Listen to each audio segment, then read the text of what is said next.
Don't rush past this. Not because I need your attention, but because most of my life has been lived under a spotlight and still misunderstood in silence. People think discipline is loud.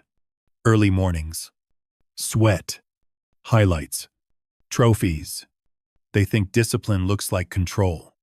But the truth is quieter than that.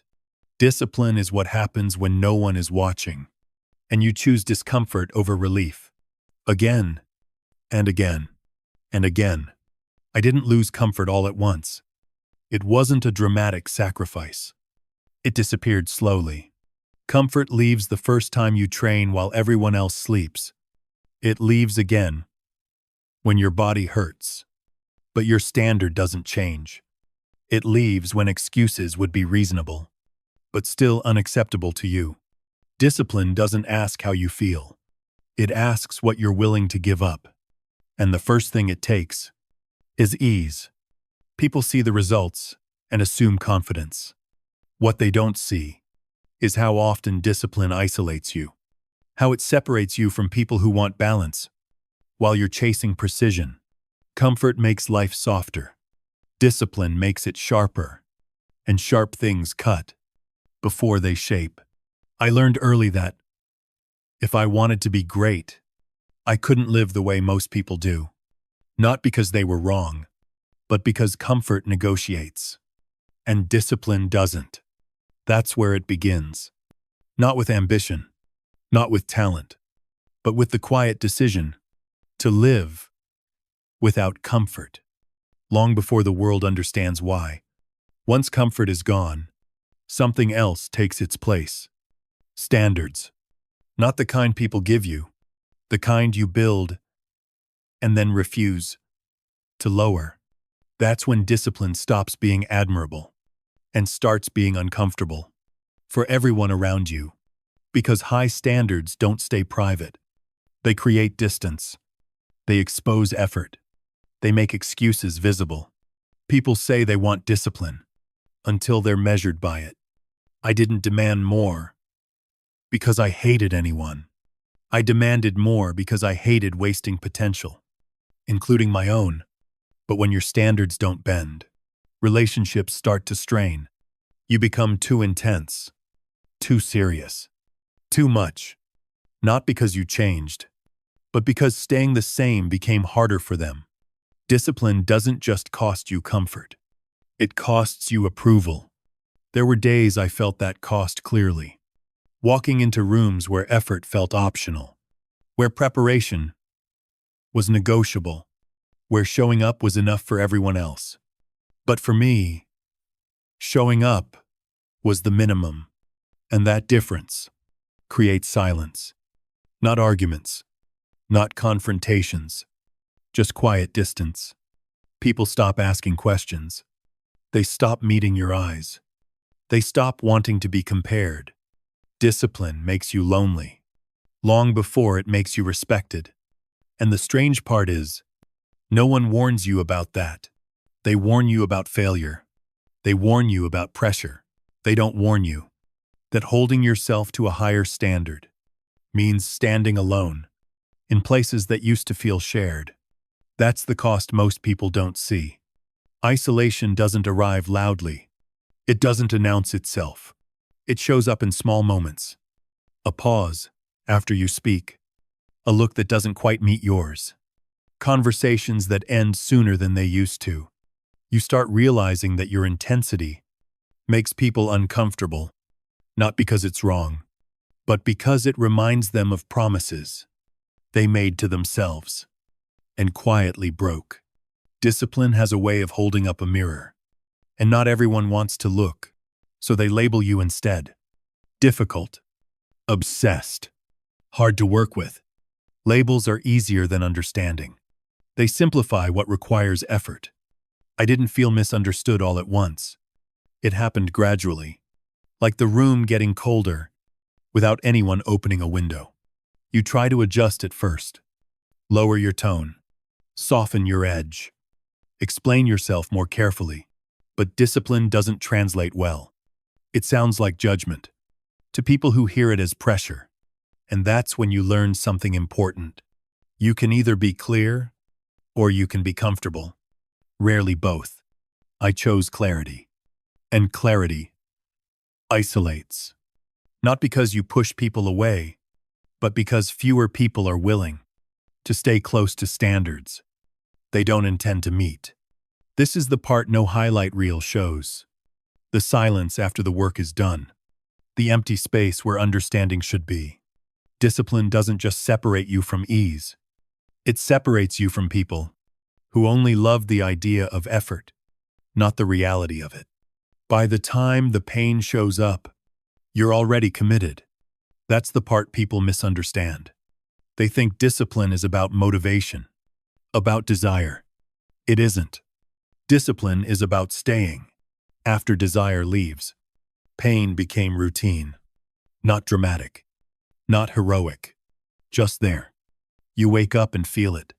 Before your feet touch the floor, you carry it into training. You carry it home. And still the standard doesn't move. There were days my body asked for mercy, in ways words don't translate. Tightness, sharp reminders, warnings.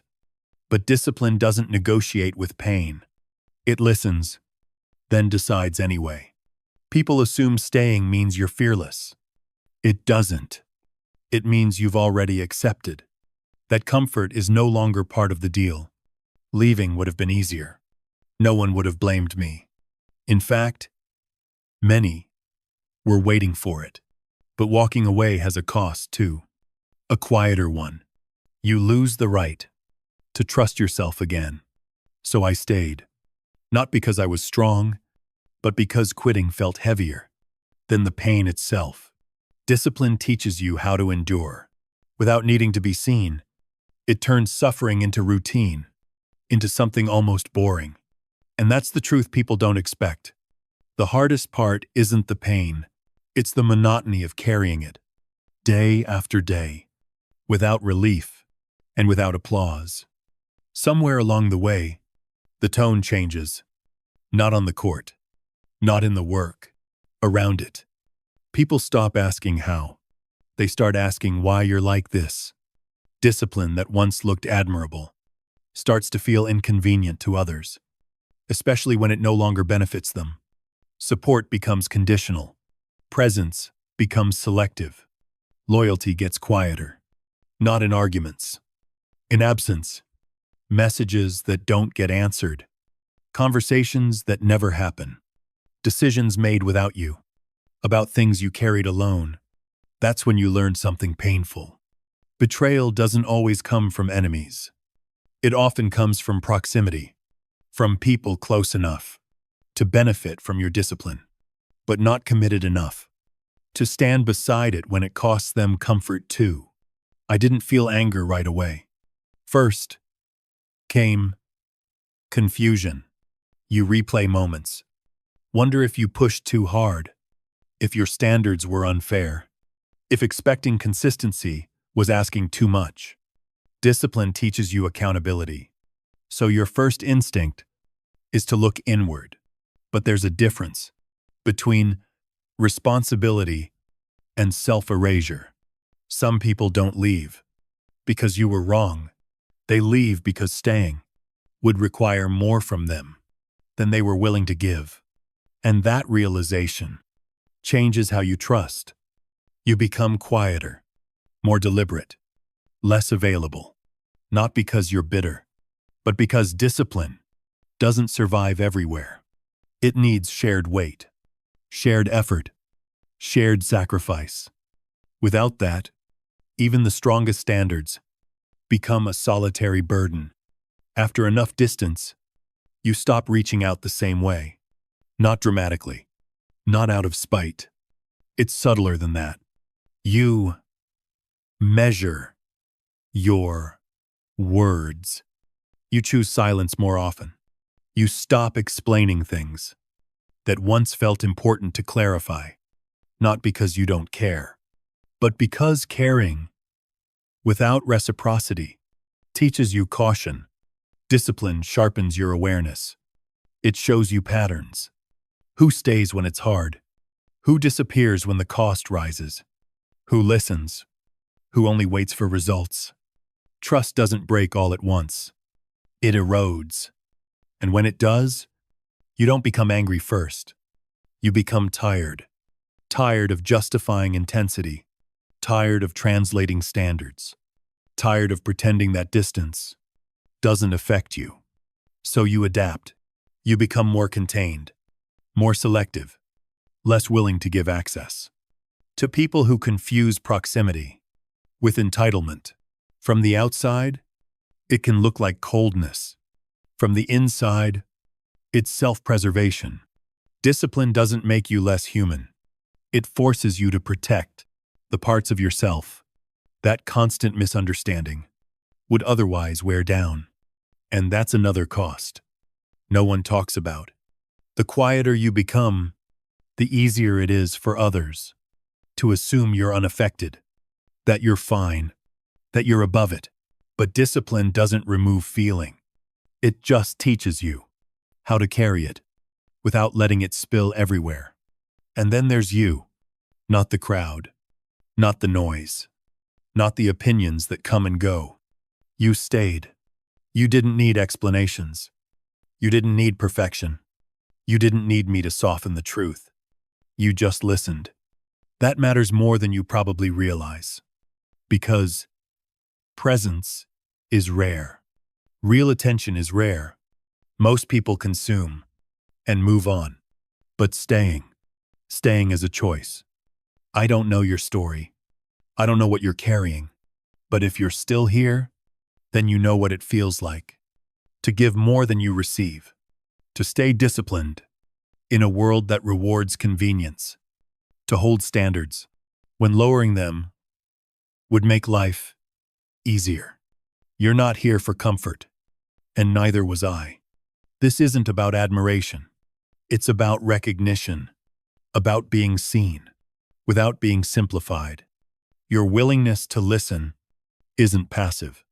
It's an act of resistance in a world that teaches people to leave at the first sign of discomfort.